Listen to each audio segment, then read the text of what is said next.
All right, welcome back to the channel. So Tyson Fury throws a huge insult at Deontay Wilder and calls into question the man's mental health heading into this fight, this trilogy fight, which is quite ironic seeing as Tyson Fury hides behind that excuse quite a bit. Let's talk about that in this video.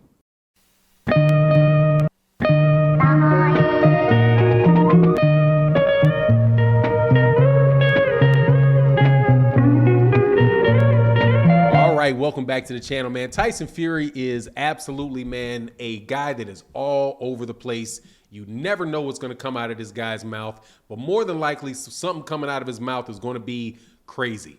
And in this particular instance, Tyson Fury, actually has the nerve to call Deontay Wilder mentally unstable heading into the fight that they have. Now, the reason that Tyson Fury is saying that Deontay Wilder, he said Deontay Wilder's mentally unstable and all he can really do is feel sorry for him.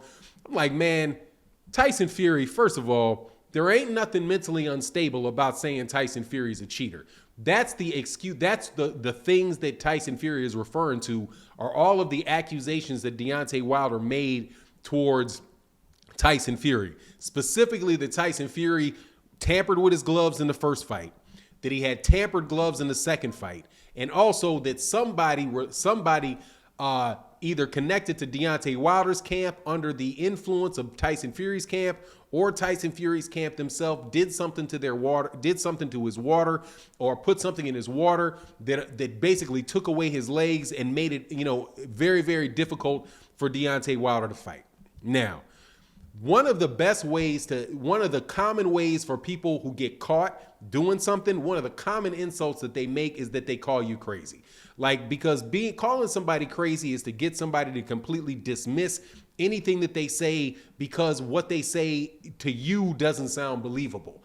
And honestly, I do believe that those type of things are why guys like Tyson Fury get away with that stuff, because they're willing to do things that are so overt and so obvious and push the envelope that most people would say, especially with a guy like Tyson Fury who can fake being a nice guy and, he's cordial and all of that stuff. He tries to be funny, just a big goofball that, that his personality does not match with what he's being accused of doing.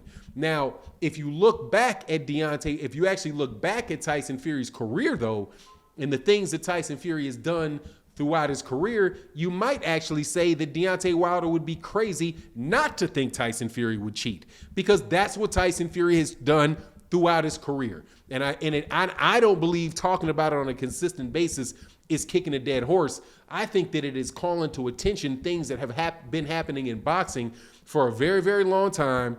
Fighters know that there are dirty fighters out there, but whenever it hits the paper, it's the person that accuses that is crazy, right? If somebody had been saying to Antonio Margarito before Antonio Margarito got caught by Shane Mosley that he was loading his gloves, Antonio Margarito would have said he was crazy. Oh, you're just making excuses. What do you think Antonio Margarito would have done? Just, yeah, you're right, I did it. As soon as somebody accused him of him, of course not. And by the way, Miguel Cotto, who Antonio Margarito beat, had accused that dude of having something in his gloves, and everybody just ignored it, blew it off until somebody actually caught him doing it. And then as a result of catching him doing it, got beat up in a fight, and Antonio Margarito was never the same way again. But Antonio Margarito, even after that, still ridiculed the idea that he had something in his glove. He was with being trained by Robert Garcia, and they had a camera on him, and he literally, I think they grabbed a brick or something like that and started taping it to his hand to try to make light of the situation, right? And have people joke and laugh it off, right? That's just a distraction, right? From you being caught, right? Calling a guy crazy and trying to laugh at it like you're not taking it serious. Deontay Wilder accusations for Tyson Fury should be taken dead serious, and they should be taken dead serious by any fighter that ever gets in the ring with Tyson Fury again.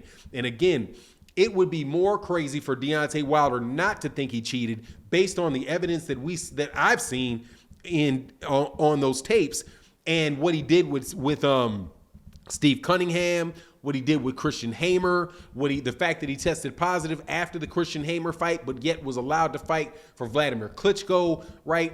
All of those things, it is literally a history of Tyson Fury doing pretty much everything he's accused of doing in the Deontay Wilder fight.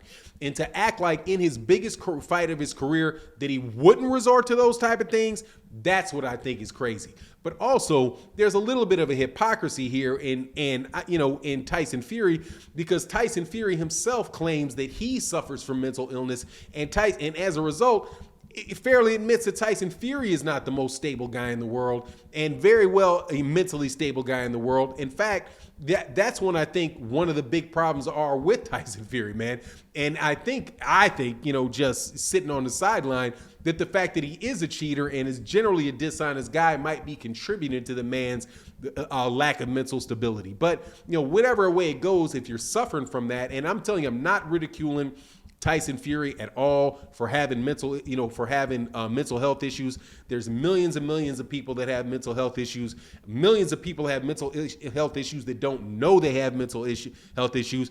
And the fact of the matter is, Deontay Wilder is not beyond actually having mental health issues, because there's a lot of fighters, I do believe, that may be suffering from this or that. That could be actually what pushes them into boxing to begin with, right? You have fighters like a guy that wound up passing away, I want to say Oscar Valdez, but it's not. It was a lightweight that had a really had a very rocky personal life. Man, I can't remember his name, but he wound up passing away. Even though he was one of Edwin Valario is the guy's name I'm looking for. Edwin Valario, he was this real killer, could absolutely, destroy people in the boxing ring. But outside the ring, he really couldn't separate the two. You've got Adrian Bronner. Clearly, I think it's fair to say, he's a fighter. He also suffers from that. So, there's a high likelihood that he suffers from it. I think that type of risk for that, could really drive people like that into the sport of boxing as a way, to get that frustration out, and that type of thing really kind of lead to a lot of success. I think all of these boxers are a little bit off, right? So I'm not, discounting the fact that Deontay Wilder might be a little bit mentally off going into this fight. However, that might actually be something that suits him, man, because the one person that you need to be most afraid of is a crazy person, because crazy people don't have a lot of fear. Depending on where they are it can erase your fear. And if it erases your fear and you're going at a guy, man, it might actually work for your benefit. But, all in all, man, I don't think that I personally think Deontay Wilder looks like he's in a very good place. He's obviously very irritated about it. He doesn't like, there's nothing wrong with not, feeling bad or feeling, a certain type of way about the fight, about the fact that you lost your belt. I think that is very, very normal, man, and can actually work in his favor. And it seems like, Deontay Wilder has really funneled a lot of this stuff in a positive manner. It's not like, he said that Tyson Fury did all this cheating and then he didn't do anything about what about himself, right? He hired another trainer. He came up with another game. He's come up with another game plan. He said that there's things about himself that he has to change going into the fight, right? So even though he's pointing out the cheating and all that from Tyson Fury, it's not like he's laying everything on that and figuring that he can just come in and do the same thing again. He's actually taking personal accountability and saying, hey, look, man, I got to do different things going into this fight, assuming that Tyson Fury is going to do that. And I think that that's the right way to go. I think that's the right way to go about it. But anyway, that's my take on the matter. You let me know what you think in the comment section. And with that, I'm out.